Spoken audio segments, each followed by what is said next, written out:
Hello everyone, నేను మీ సుప్రజ. Welcome to our one more mini blog. మాకైతే లాంగ్ వీకెండ్ వచ్చేసింది. సో ఫ్రెండ్స్ అందరం కలిసి ట్రిప్ ప్లాన్ చేసామన్నమాట. కాచిగూడలో ట్రైన్ అయితే ఎక్కేసాం 3 టైర్. ట్రైన్ అయితే నాది ఫస్ట్ టైం అబ్బా. ఈ ఎంజాయ్మెంట్ అనేది చాలా బాగుంది, చాలా బాగా ఎంజాయ్ చేశాను. ఈ ట్రైన్ అయితే చాలా పెద్దగా ఉంది. ఇంత పెద్దగా ఉంటుందని నేనైతే అసలు ఎక్స్పెక్ట్ చేయలేదు. అది స్పీడ్గా పోతున్నట్లే అనిపించలేదు, బట్ చాలా స్పీడ్గా ఆన్ టైంకి రీచ్ అయిపోయాం. లేట్గా స్టార్ట్ అయ్యి 1/2 అవర్ లేట్గా స్టార్ట్ అయింది ట్రైన్, బట్ ఆన్ టైంకి రీచ్ అయిపోయాం మా డెస్టినీకి అయితే. వెదర్ని నేచర్ని అయితే నేనైతే ఫుల్గా ఎంజాయ్ చేశాను ట్రైన్లో.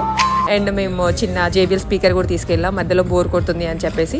అది సాంగ్స్ కూడా ప్లే చేసుకుంటూ వింటూ డ్యాన్స్ చేసుకుంటూ ఫుల్గా ఎంజాయ్ చేసాం. మధ్యలో ludo game, tambola and chits, everything మేమైతే చిన్న చిన్న గేమ్స్తో బాగా ఎంజాయ్ చేసామన్నమాట. ఫుడ్, స్నాక్స్ అన్నీ కంటిన్యూ చేసాం. అండ్ ఆల్సో మంచి స్లీప్ కూడా వేసాము. అండ్ మధ్యలో ట్రైన్ ఆగినప్పుడు రీల్స్, ఫొటోస్, కొంచెం రిలాక్సేషన్ కోసం అలా దిగి ఎంజాయ్ అయితే చేసాము. మేము ఎక్కడికి ఏంటి అనేసి అనుకుంటున్నారా మా ట్రిప్? నా వీడియోస్ ఫాలో అవుతుండండి. Will update you. Thank you, bye.